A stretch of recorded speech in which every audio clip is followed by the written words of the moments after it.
애들 옷부터 신발, 가전제품까지 저렴한 가격에 좋은 물건을 득템할 수 있어 정말 좋았는데 그 판매자를 만나기 전까지 말이죠. 안녕하세요. 저 혹시 행복 보부상님? 아, 네, 맞아요. 아, 네. 그 당근이지님 맞으시죠? 당근이지. 당근이지. 여기 제 네. 가방 먼저 좀 보세요. 이거는 그때 백화점에서 구매했던 영수증이고요. 어머. 그리고 한국 명품 감정원에서 어머. 이게 진짜 명품이다라는 거 네네네. 인증한 그 확인서 있죠. 그거 제가 방금 보내드렸어요. 진짜 꼼꼼이지. 너무 꼼꼼하게 준비해 주셨네요.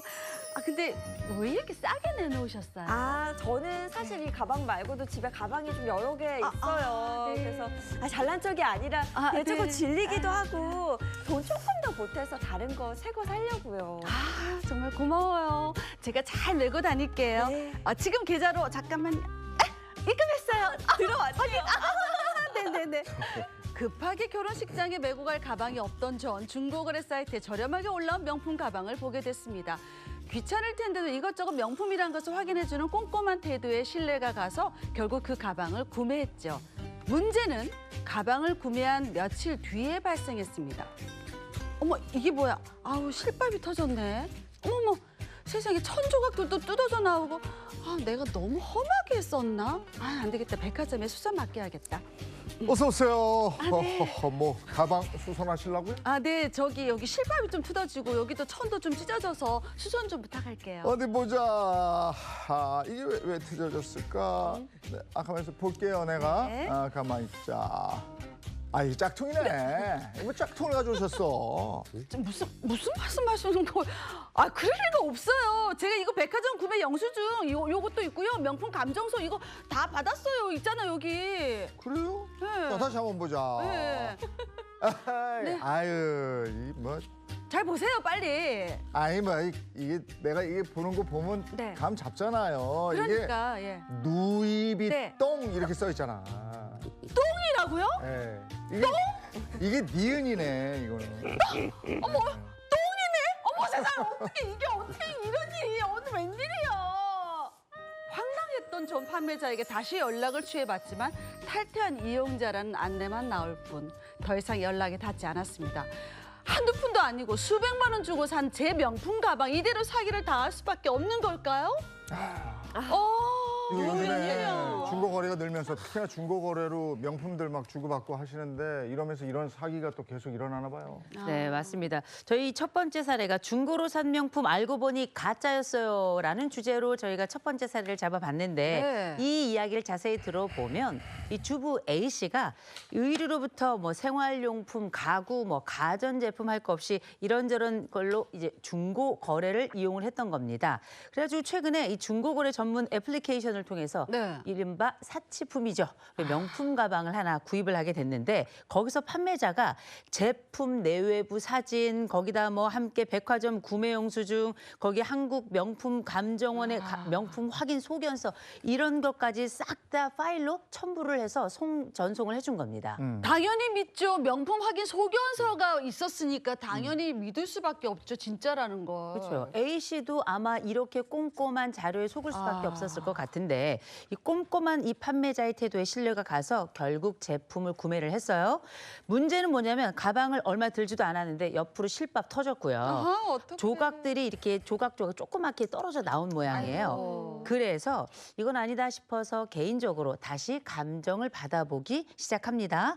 그래서 감정을 받아봤더니 결국 가품으로 판정이 났어요. 그리고 나서 황당해진 A 씨가 판매자에게 다시 연락을 했습니다. 네. 그랬더니 연락은 두절됐고요. 어. 그리고 결국 사기로 고소하기에 이르는 겁니다. 진품인 줄 알고 샀는데 이게 알고 보니 가품이었다? 이거 정말 황당하죠. 근데 여기 계신 분들도 다 중고거래 한 번쯤은 해보시지 않으셨어요? 당연하죠. 해보죠. 저는 애들 어릴 때 읽었던 책들은 이제 크면서 필요 없게 되니까 그거 필요하신 분들 가져가세요 해서 아주 저렴하게 이렇게 올리는 거 있잖아요. 그럼 냅다 물어가시더라고요. 그럼 애들 이제 용돈하게 되는 거고. 일석이조잖아. 나한테 필요 없는 건 상대방 좋고 나한테 용돈 벌 수도 있고, 그렇죠? 환경도 살릴 수 있고. 네. 저희는 저희 딸이 그런 중고거래를 이용을 많이 하더라고요. 맞아요. 근데 저랑 이름이 똑같은 이호선이라고 하는 MC가 있거든요. 예? 그 친구는 거기다 차를 팔았어요. 어. 깜짝 놀랐어요.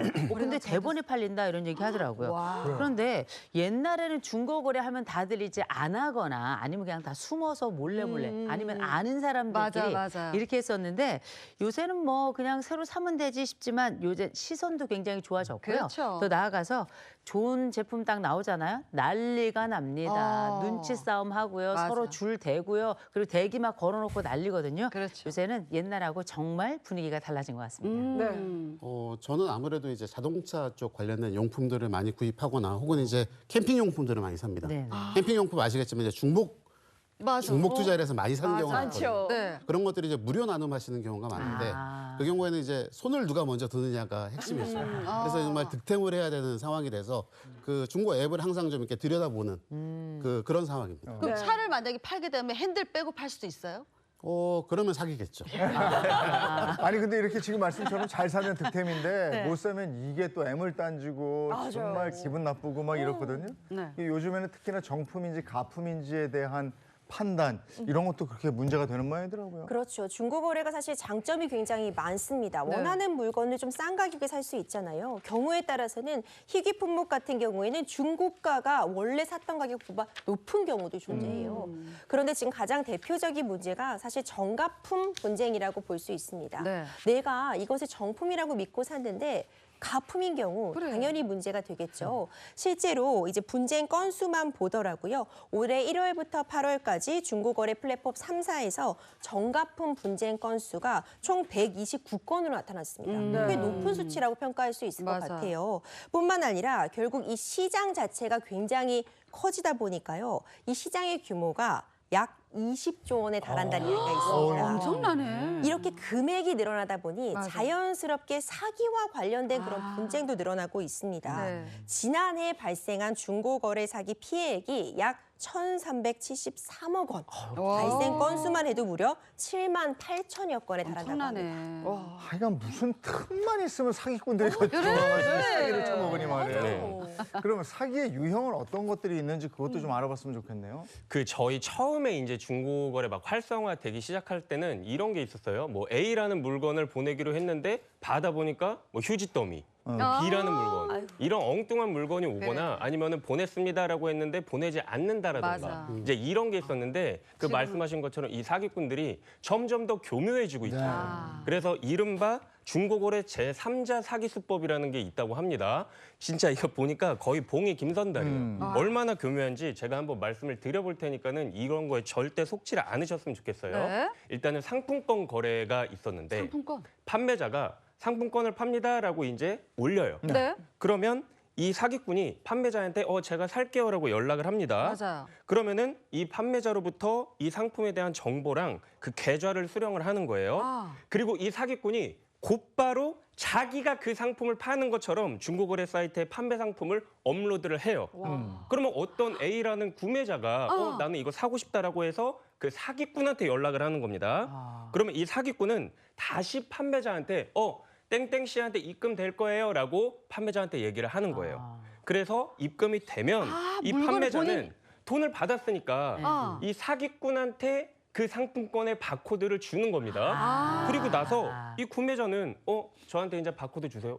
드렸잖아요. 그렇게 되네. 네, 판매자한테 드렸잖아요. 제가 뭘 더 드려? 아니, 전 받은 게 없는데 제가 입금을 했잖아요. 이런 식으로 해서 피해를 일으키는 이제 그런 진짜 신종 사기 수법이 있다고 하니까는 꼭 주의를 기울이셨으면 좋겠습니다. 똑똑해야 되겠다, 이거. 아니, 그보다 저는 강성신 변호사가 설명을 하는데 왜 이렇게 갑자기 얄밉게 보이죠?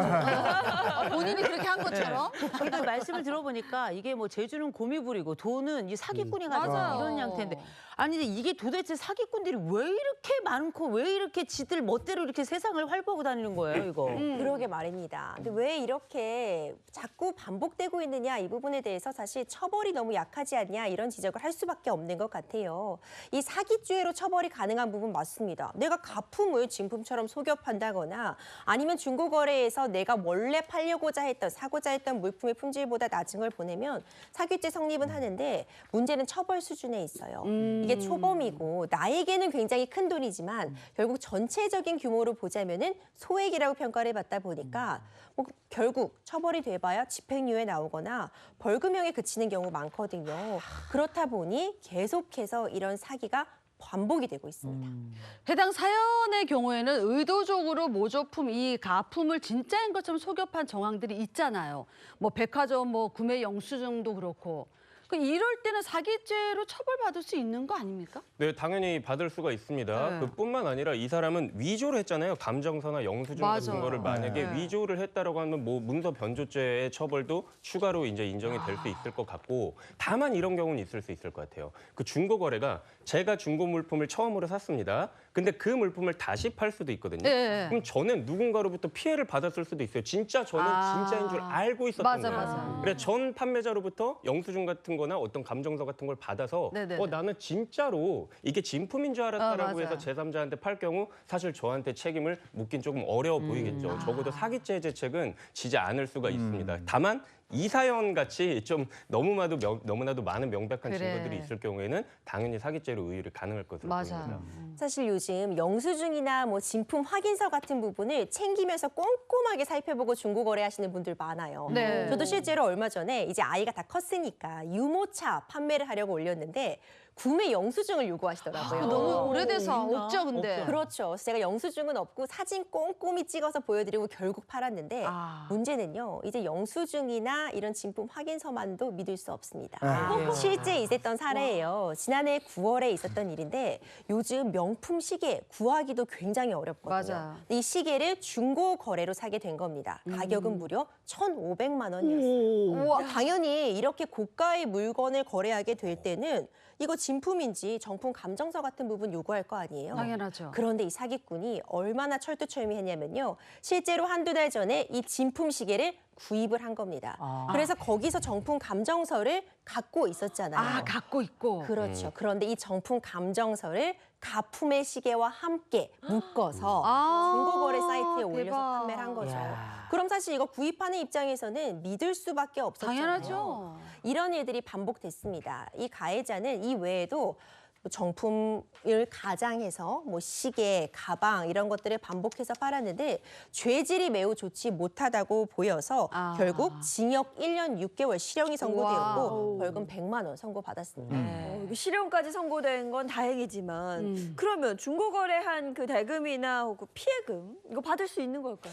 사실 이 사기꾼이 실형을 산다고 해서 내가 금전적 피해를 보상받는 그런 길은 아니잖아요. 맞네. 그래서 우리는 민사적인 방법으로 이 사람한테 청구를 할 수 있느냐 그런 부분을 생각해 보실 수 있는데 당연히 받으실 수 있습니다. 네. 불법 행위로 기한 이제 손해배상 청구를 하실 수가 있는데 사실 현실적인 문제는 그건 것 같아요. 우리가 중고거래로 아까 교수님 말씀하신 것처럼 자동차를 구매했다라고 하면 사실 거래 대금이 굉장히 크잖아요. 네. 그래서 이걸 만약에 사기를 당했을 때는 충분히 민사소송 같은 걸 가능하게 할 수가 있지만 사실 이런 볼펜을 제가 중고거래로 샀는데 좀 사기를 당했다라고 하면은 사실 소송에 들어가는 어떤 비용이나 시간을 많이 생각했을 때 배보다 배꼽이 더 클 수가 있거든요. 그래서 사실 저희가 생각했을 때 제일 좋은 방법은 예방의 예방, 주의를 기울이시는 게 가장 좋은 게 아닐까 이렇게 생각이 그러네. 듭니다. 네.